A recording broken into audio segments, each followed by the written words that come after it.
గత వారం 10 రోజులుగా బద్వేలు నియోజకవర్గంలో పెట్రోల్ డీజిల్ కొరత పెద్ద ఎత్తున కొనసాగుతూ ఉంది. మరి దీనికి సంబంధించి చూసినప్పుడు ఎక్కడ కూడా రాష్ట్రంలో కానీ జిల్లాలో కానీ ఎక్కడ కూడా ఈ పరిస్థితి లేదు. ఒక బద్వేలు నియోజకవర్గంలోనే ఇట్లాంటి పరిస్థితులు నెలకొంటా ఉంది.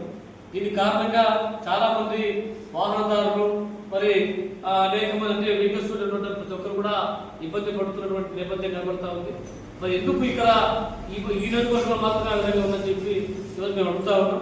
మరి అధికారుల వైపు నుంచి ఎక్కడ కూడా వీళ్ళు కనీసం దీనిపై తెలిసిన దాఖలాలు లేవు.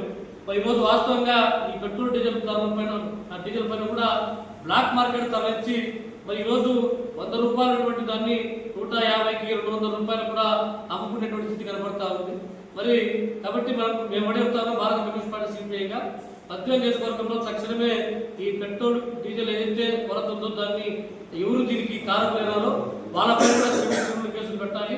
మరి ఇట్లా మొత్తం కూడా ఈ పెట్రోల్ డీజిల్ను బ్లాక్ మార్కెట్ కు తరలించే వాళ్ళపైన కూడా కేసులు పెట్టాలని చెప్పి డిమాండ్ చేస్తా ఉన్నాం. మరి త్వరలో దీనిపైన అధికారులకు స్పందించకపోతే ఆందోళన కార్యక్రమం